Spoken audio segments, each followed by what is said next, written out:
Assalamualaikum warahmatullahi wabarakatuh. Perkenalkan, nama saya Abdul Hamid, mahasiswa program studi Pendidikan Agama Islam Fakultas Tarbiyah dan Keguruan, dengan NIM 12310114623 akan melampirkan video pembelajaran dengan strategi question student dengan mata kuliah strategi pembelajaran aktif.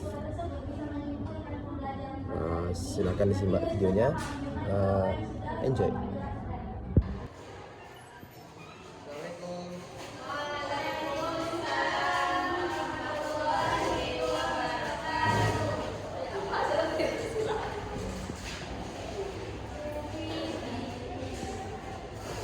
Baik, ini kan dibagi kelompoknya ya? Sudah. Sesuai yang saya kemarin, saya akan memberikan sebuah materi terlebih dahulu. Kemudian kalian bakal menuliskan pertanyaan-pertanyaan atas materi yang saya berikan tadi. Nah, nanti satu orang itu satu pertanyaan dari kelompok ini. Misalnya ada 3 orang nih. Nanti kita diberi sedia satu pertanyaan. Nanti dinilai pertanyaan mana yang akan diangkat untuk ditanyakan kepada saya. Oke, siapa yang perlu kertasnya?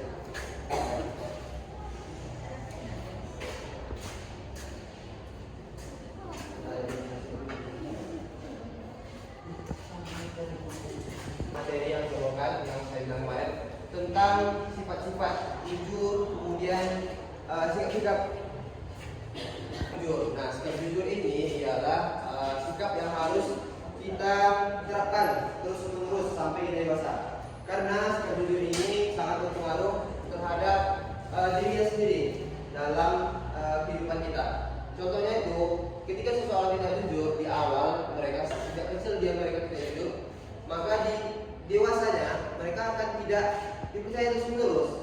Nah, oleh sebab itu haruslah berbuat jujur dan bersikap jujur terhadap sesama kita. Kemudian sikap tolong-menolong terhadap sesama muslim. Nah, sikap tolong-menolong ini sangat penting bagi kita karena sesuai dengan ajaran kita, sikap tolong-menolong itu sangat dianjurkan.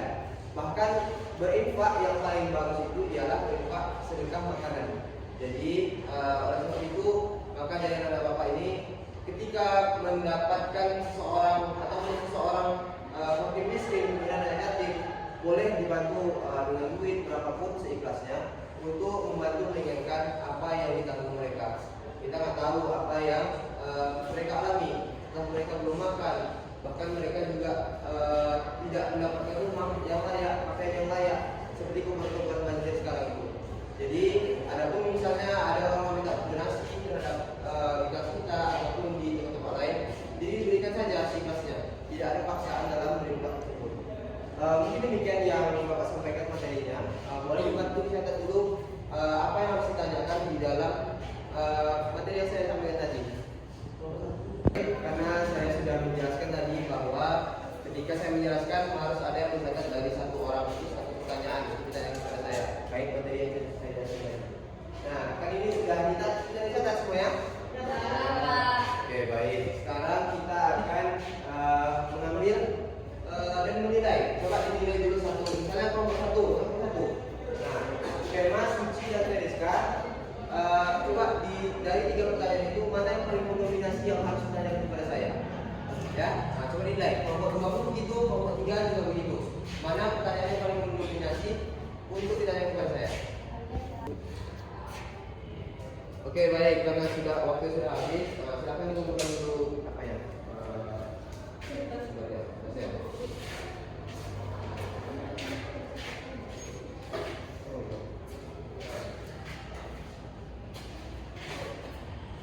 Baik, ini ada pertanyaan dari 3 kelompok ya.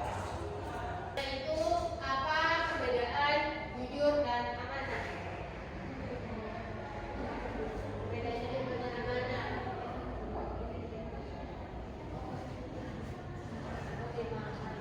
Yang kedua, dari kelompok 2. Kenapa kita harus menghormati orang tua dan guru? Kenapa? Kita harus menghormati orang tua dan guru.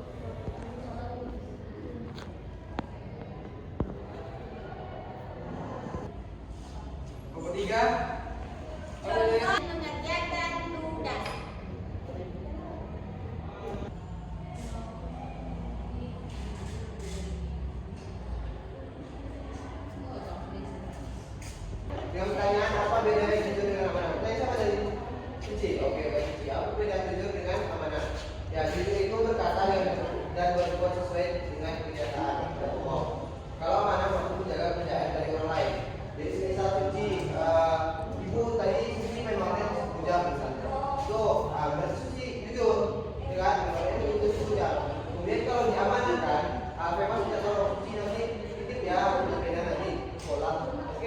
suci yang penting itu. Kalau suci kira itu berarti suci amanah. Itu kira-kira. Kemudian lagi yang kedua, kenapa kita harus menghormati orang tua guru? Karena kita tahu orang tua itu adalah orang yang mengajarkan kita, orang yang mendidik kita dari kecil hingga dewasa. Karena disebut orang tua, ibu itu adalah satu. Ya. Kemudian guru, kenapa guru? Karena guru mendidik kita. Guru itu adalah perpanjangan tangan dari orang tua. Sudah Pak? Sudah, Pak. Kemudian contoh tanggung jawab selain mengerjakan tugas. Tanggung jawab selain mengerjakan tugas ialah tanggung jawab selain mengerjakan tugas bisa juga diterapkan pada diri kita sebagai memposisikan diri sebagai anak, yaitu berbakti kepada orang tua, membantu orang tua dan ya menjadi pribadi yang baik, menolong orang lain dan sebagainya. Segala hal-hal yang positif. Ini sedikit saja pertemuan kita kali ini karena waktu tidak terbatas. Saya tutup dengan mengucapkan alhamdulillahirabbil alamin. Wabillahi taufiq